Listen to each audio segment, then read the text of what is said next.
अस्सलाम वालेकुम। ये वाक़या सुनकर आपको बड़ा ताज्जुब होगा कि अभी मुहर्रम का वक्त शुरू है और मुहर्रम के महीने के अंदर होने वाले जो खुराफात है इसके ताल्लुक से सारे शहर के अंदर बड़ा वबाल मचा कि शहर के अंदर मुहर्रम शरीफ के महीने के अंदर जो होने वाले खुराफात है उसके ताल्लुक से लोगों को समझाया जाए, बताया जाए और लोगों को उन चीज़ों से दूर रहने के बारे में बोला जाए। तो मस्जिद कमेटी के पास में बहुत सारे लोग गए और कहा कि अइम्मा मसाजिदीन के ज़रिए से अगर जुमा की महफिल में मुहर्रम में होने वाले खुराफात के ताल्लुक से अगर अइम्मा मसाजिदीन आवाज़ उठाते हैं तो इन खुराफात के अंदर बहुत ज़्यादा कमी आएगी या लोग इससे दूर किनारा कशी इख्तियार करने की कोशिश करेंगे। बहरहाल एक मस्जिद की कमेटी ने इमाम साहब के इस बात के ऊपर एग्री किया कि आप मुहर्रम के अंदर होने वाले खुराफात के ताल्लुक से आप बोलिए, इंशाअल्लाह ताला हम सपोर्ट करेंगे। तो जानते हैं मस्जिद के इमाम साहब ने जुमा की महफिल के अंदर बेहतरीन अंदाज के साथ अल्लाह उसके प्यारे नबी सल्लल्लाहु अलैहि वसल्लम के फरामीन की रोशनी के अंदर मुहर्रम शरीफ के अंदर होने वाले खुराफात के ताल्लुक से आपने बयान दिया, बहुत प्यारी आपने तकरीर की, फिर आपने दलाइल भी दिए। और यहाँ पर एक बात की तरफ आपको तवज्जो दिलाना चाहूँगा कि उस शहर के अंदर मुहर्रम शरीफ की ये 10 दिनों के अंदर बहुत सारे लोगों के अंदर कहाँ से नौटंकी वाले बाबा उनके जिस्म के अंदर घुस जाते हैं, पता नहीं कि शैतान जिन्नात उनके आ जाते हैं और अजीब तरीके की उठपटांग वो किस्म की हरकतें करते हैं। ख़ास तौर से मुहर्रम शरीफ के शुरू के जो 10 दिन होते हैं, यानी पहली तारीख से लेके यौम आशुरा के दिन तक अजीब अजीब वो लोग हरकतें करते हैं और अपने मुंह से खुद बताते हैं कि यहाँ के बाबा है, वहाँ के बाबा है। इतने काजिबीन लोग हैं ये माज़ल्लाह रब्बिल आलमीन कि औलिया किराम का नाम लेते हुए भी इनको कोई डर नहीं लगता है, शर्म नहीं आती है कि ये गंदे और गदूद लोगों के जिस्मों के अंदर उनकी मुक़द्दस रूह दाखिल हो जाए। बहरहाल वो जो मस्जिद के इमाम साहब थे उन्होंने बहुत अच्छे अंदाज में लोगों को समझाया और बताया। अब जुमा की महफिल ख़त्म हो गई, नमाज जुमा पढ़ के लोग चले गए। असर का वक्त आते आते बहुत सारे लोग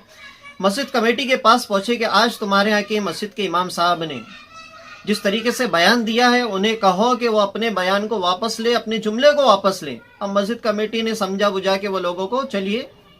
भिजा दिया। नमाज मगरिब का वक्त आया तो उन लोगों की जो मुखालिफिन थे उनकी तादाद और ज़्यादा बढ़ गई। मस्जिद कमेटी के ऊपर प्रेशर आने लगा तो मस्जिद कमेटी वालों ने फिर ये फैसला लिया कि इमाम साहब को बुलाया और इमाम साहब को बुलाने के बाद कहा कि इमाम साहब जो आपने आज जुमा की महफिल के अंदर बयान दिया है उससे काफ़ी वबाल खड़ा हो गया है। तो मस्जिद के इमाम साहब कहते हैं कि मैं तो शान अहले बैत और इमाम हुसैन रदी अल्लाह तआला अन्हु के सरजमीन करबला के ऊपर शहीद होने के वाक़या सुना रहा था। आप ही ने मेरे पास ये लेकर आए कि इस मौजू के ऊपर बात की जाए और आपने कहा था कि हम आपका पूरा सपोर्ट करेंगे और अब आप इस चीज़ से पीछे हट रहे। तो मस्जिद कमेटी वालों ने कहा कि हज़रत हमने जज्बात में कह दिया था, अब आपको चाहिए कि अपने जो स्टेटमेंट है वो वापस ले ले आप और लोगों को समझाए कि मुहर्रम के महीने के अंदर माज़ल्लाह रब्बिल आलमीन जिन खुराफात के अंदर आप मुलव्विस है उसकी भी कहीं ना कहीं गुंजाइश निकलती है। बहरहाल मगरिब के बाद का वक्त ख़त्म हो गया, अब इशा का वक्त आया। तो इशा के वक्त के अंदर मस्जिद कमेटी के जिम्मेदारान ने इमाम साहब से ये कहा कि इमाम साहब आप फ़ौरन रातों रात घर निकल जाइए। इमाम साहब के वालिद साहब को फ़ोन लगा के ये बोला गया कि आप आपके बेटे को बुला लें। बहरहाल रातों रात इमाम साहब को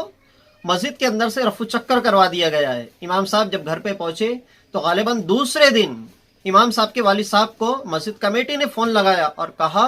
कि आपके बेटे की जान की आप सलामती चाहते हैं तो आप उसे हमारे शहर के अंदर इमामत करने के लिए ना आने दें, वरना आप आपके बेटे की खैरियत ना चाहते हैं तो उसके आप जिम्मेदार। अगर आपका बेटा हमारे यहाँ दोबारा इमामत के लिए आता है तो आप खुद जिम्मेदार रहेंगे। मैं मस्जिद कमेटी के जिम्मेदारान से पूछना चाहता हूँ कि एक इमाम जो अल्लाह और उसके प्यारे नबी सल्लल्लाहु अलैहि वसल्लम के फरामीन की रोशनी के अंदर वो लोगों की इस्लाह करे और इस्लाह अकबर करे और उसके सपोर्ट करने की आप बात करें और जब वो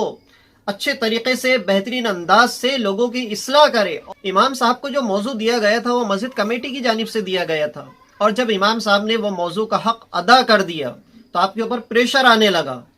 ऐसा तो नहीं कि आप खुद भी उसके अंदर मुलव्विस हैं।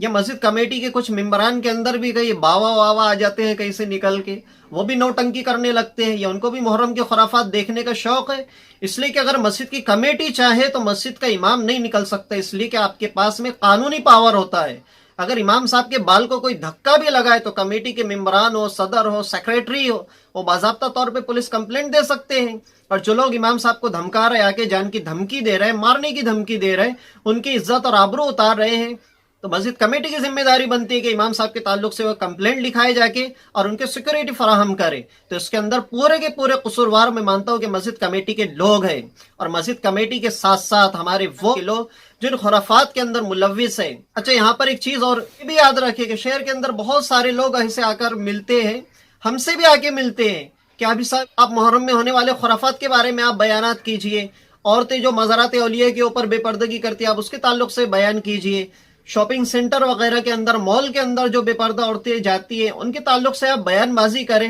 اب پھر دیکھنے میں آتا ہے کہ کئی جلسے جلوس کے اندر, محرم کے خرافات کے اندر, یا جو عرس وغیرہ کے اندر سندل نکلتے اس کے اندر جو ہم کو منع کرنے کے لیے آئے تھے وہ لوگ بھی اس کے اندر نظر آتے ہیں. تو بھائی آپ ہمیں ان خرافات کے تعلق سے بتانے آئے تھے, بولنے آئے تھے کہ حافظ صاحب اس کے تعلق سے آپ بیان کیجئے, اس کے تعلق سے آپ لوگوں کو اصلاح کیجئے. تو ٹھیک, ہم اس کے اوپر بات کرتے ہیں, لیکن آپ خود ان خرافات کے اندر ملوث نظر آتے ہیں. تو آپ کا بولنا الگ ہوتا ہے اور آپ کا کرنا الگ ہوتا ہے, یعنی آپ کے قول و فعل کے اندر تضاد نظر آتے ہیں. تو آپ کا کیا مطلب ہوتا ہے کہ امام صاحب بول دے, اور جب امام صاحب بول دیے تو جدھر ہوا چلیں گی ہم بھی ادھر ہو جائیں گے. یعنی اگر لوگوں نے بات مان لیے تو ہم کہیں گے کہ امام صاحب کو ہم نے اس موضوع کے اوپر بات کرنے کے لیے ہم نے اکسایا تھا اور ہم نے بولا تھا یہ ہماری کامیابی ہے, اور امام صاحب کے بولنے سے اگر معاملات بگڑ جاتے ہیں, خراب ہو جاتے ہیں, تو آپ پبلک کی طرف کھڑے ہو جاتے ہیں کہ امام صاحب کو ایسا نہیں بولنا چاہیے تھا. تو یاد رکھے, دنیا کے اندر اس طریقے کے جو ہیلے بہانے آپ بچ جائیں گے, لیکن مرنے کے بعد جب قبر کے اندر آپ داخل ہوگے تو ایک ایک چیز کا حساب لیا جائے گا. اس لیے کہ فرمان خدا بندی رتی برابر بھی اگر کوئی اچھا کام کرو گے تو اس کا صلہ دیا جائے گا, اور رائی کے دانے کے برابر بھی اگر کسی قسم کا کوئی غلط کام کرو گے تو اس کا اللہ کی بارگاہ میں حساب دینا ہوگا. تو بہرحال ہماری سوسائٹی کے اندر اس طرح کے معاملات چل رہے ہیں. میرے اس ویڈیو سے اگر آپ کو کوئی بات سمجھ میں آئی تو بہت اچھی بات ہے. اسی طرح کی بہت ساری معلوماتی ویڈیو ہمارے اس چینل کے اوپر آلریڈی اپلوڈ ہے اور اپلوڈ کی جاتی رہتی ہے. تو ہمارے چینل کو سبسکرائب کریں, لائک کریں, اور ہمارے اس چینل کو زیادہ سے زیادہ شیئر کریں تاکہ یہ معلومات دوسروں کے کانوں تک بھی پہنچے اور وہ بھی استفادہ حاصل کریں. ملتے ہیں نیکسٹ ویڈیو کے اندر. السلام علیکم.